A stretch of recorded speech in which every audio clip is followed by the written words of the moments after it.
Hey everybody, it's your girl Coco Kitten Bruja here, and I am back with another deck review. In this particular one, we are doing the Mystical Manga Tarot with illustrations by Ran and the text by Barbara Moore. So, as I was a newbie in deck collecting, I saw this and was like, ooh, manga. I watch anime. I liked it, so I decided to buy it. I am pleased with this deck, I will say that. I will be completely transparent and say it is not a deck that I use often, just because it was a deck that I purchased. I've had this deck for well over a year now. So you start getting newer, shinier things, decks that you connect to instantly and have this deeper connection to. So unfortunately, some of my decks get pushed to the wayside. However, that does not take away from the energy of this deck, nor how pretty they are. So let's get into it. So this is a hinge box, and it is a huge box, but I understand why, because of the guidebook. Now, I might not use this deck often, but I love this guidebook. It's nice and thick, it's sturdy, it's not hardcover or anything, but it's what's inside that counts. For one, glossy pages and color, yay! But I feel like this is a good deck for beginners, and I'm going to explain why in a moment. Now, the table of contents is very basic. You're not going to get that detailed table of contents that I like, but you do get a lot of color, a lot of illustration in the book. The font. Now, I actually have my glasses on, and this is the one time I don't need my glasses on because the font is very clear. The font is big enough for me to see without glasses. And I like the format of the book a lot. It talks about tarot in general. And then it goes into how to do readings, and it gives samples. This is why I say this particular deck is great for beginners, because you're going to see a reading laid out in front of you to get a feel for how to do your reading, right? And of course, as you get better, you're going to find your own style. You're going to tap into your own intuition outside of what the cards say. But as a beginner, I feel like that is awesome. So it talks about how to shuffle, how to begin, how to end. And again, this is just an example. You're going to find your own style as you use the cards, and not just these tarot cards in general. You're going to find your own style. So it gives you kind of like a quick synopsis of wands, cups, swords, and coins. It breaks down the numerology, aces through tens. And then it goes into practice spreads. Now, with the practice spread, so we have this one here, past, present, future.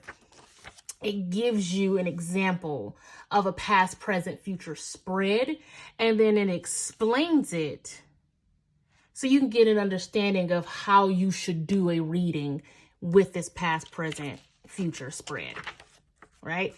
It goes into all of this,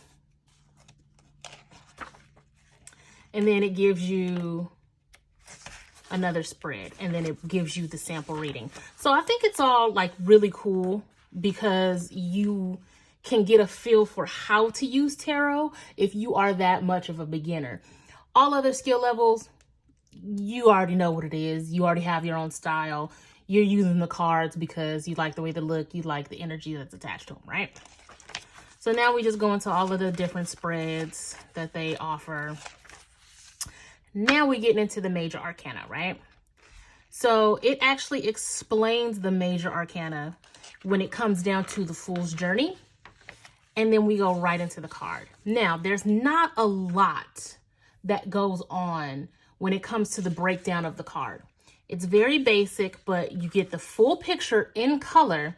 And then you get the divination meaning, you get advice, and then you get a reversal, right? Really straightforward, really simple. Again, I highly recommend this deck if you like the imagery for beginners. And we just go right into every one of the cards. And then once we get to the minor, it's even shorter, which is typical when it comes to guidebooks. But you get 2 on the spread page, right? Pretty simple, pretty easy. That's the back of the card. And then there's even a note section in the back if you have different things you want to write down for certain cards. There's plenty of space in the back. For this particular one,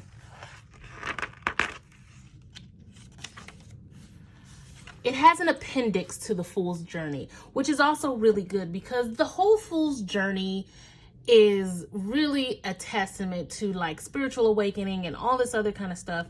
So if you want more of that outside of what the card meaning has in the front of the book, this appendix is also really cool. That's one of the reasons why, well, that's the main reasons why I love this guidebook. But let's get into the cards. So going back to the box, it has the ribbon here to make it very easy to just pull the cards out. I love that. These cards are glossy, so you're gonna get that feedback if you're using it for photo or video. They're kind of on the thin side, so you want to be careful with how you shuffle.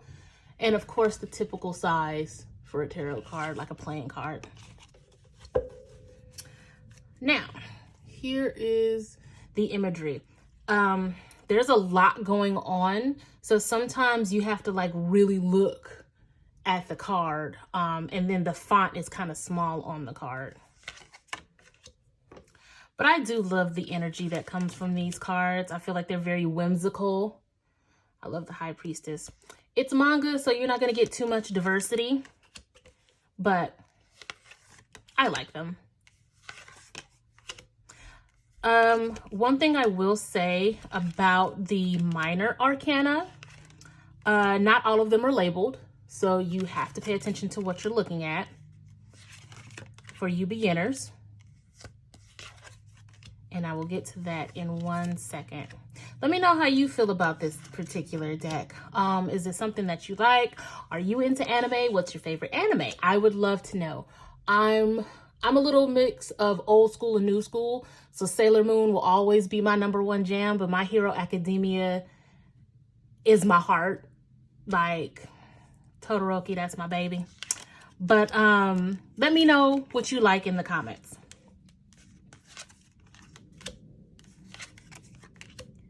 All right, and as we wrap up the major arcana, I'm just gonna briefly go over the minor. This is not in order, by the way, but I want you to see that the 6 of Pentacles, 6 of Coins, it doesn't say what it is down here. You get the 6 and you get the Pentacle, so you have to pay attention, right? I still recommend this for beginners because it's going to push you to look beyond the words on the card, right? You got to really pay attention to what's going on. Now, they only show the words for the Ace and the Court cards. So here's Wands.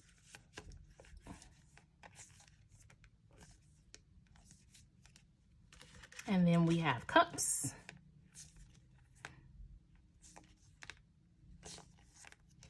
And finally, Swords.